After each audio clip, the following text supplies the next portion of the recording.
Assalamu alaikum. Good day, everybody. Today, I have chosen a topic: supply chain stakeholders and stakeholders mapping. So, why I have chosen this topic? Because in many of the times we used to discuss that we the supply chain guys have a lot of stakeholders around us. That means we have to serve a lot of people around us. So let's see who is basically a stakeholder, how to nurture the stakeholders, what are the types of stakeholders. So let's get into the thing: supply chain stakeholders and stakeholder mapping. In the very beginning, we will try to understand what is basically a stakeholder. A stakeholder is any party affected positively or negatively by the act of an organization or by the act of a business. So anyone who has been affected positively or negatively, that means it's benefiting them, or it may creating hindrance to their interests. So either way it could be. So we understand that means a lot of people will be our stakeholders. So in that case, let's see what are the types of stakeholders. So there are three types of stakeholders for procurement and supply chain function. This is I have taken from CIP's 2019 model. And here it is said that we have internal stakeholder, we have connected stakeholder, we have external stakeholder. So who is basically an internal stakeholder? Internal stakeholder is basically all the people of the organization from the very beginning, like the junior staffs to the managers, to the directors, to the high level officials, everyone within the organizations. Connected stakeholder. Connected stakeholders are basically the people we have transition with, right? Like customers, suppliers, shareholders, and banks and financial institution, anyone who we are connected with in terms of the business activities. And external stakeholder, basically who do have very little connection, but we do have some connection, like government and competitors, as well as the pressure group.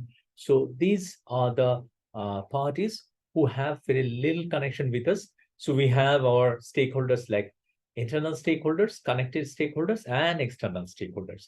Now we need to know how to manage these stakeholders, or how to emphasize or focus in which stakeholders we will be concentrating with. So to do that, we will be looking into a model which is Mandela's matrix, Mandela's power and interest matrix. In the year of 1991, this analysis was done by him, and it is basically looking into the stakeholders, individual stakeholders, by measuring their interests and their powers. So there is a 2x2 matrix where we can see power high, low in the X quadrant, and interest low and high in the Y quadrant. So let's see how we can describe this thing. While the power is low and the interest is low for a stakeholder, so these stakeholders get minimal effort to be maintained. That means we have some stakeholder who cannot exercise a lot of power to us in terms of the business activity, and they do have a very little interest with us. Like while we have our manufacturing plant in some locations, the people around the location, they have almost no power in our actions to influence, and in many of the cases they don't have much interest with our business, right?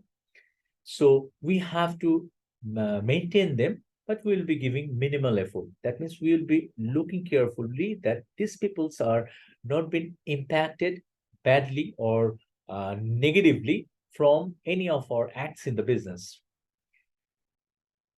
In the second quadrant, while the power is low and the interest is high, so there are some stakeholders whose interest towards the business is high, but their power is low. This can be considered as the pressure group in some of the cases.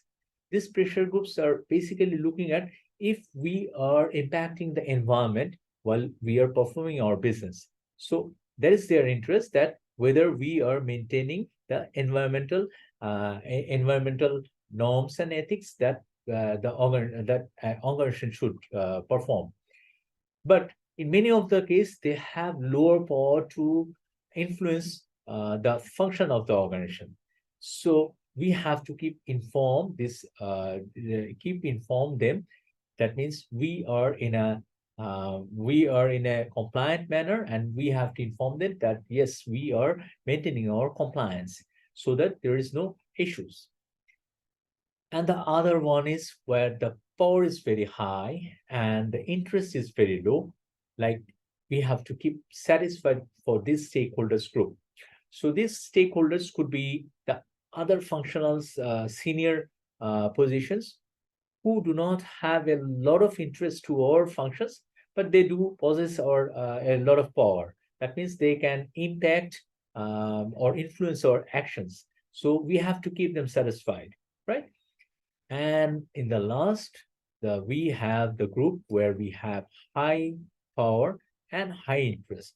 So this is like the CEO of the organizations. He do have the power to influence any act or any actions that we are taking to stop that or regenerate or new actions, and he can take any actions on that. And he or she do have a lot of interest on that. So we have to consider this stakeholder as a key player, and we will be concentrating more on this and we'll be nurturing this. So this is how we will be maintaining our stakeholders. I believe this will be helpful for my viewers. Thank you very much for your time. Take care. Bye bye.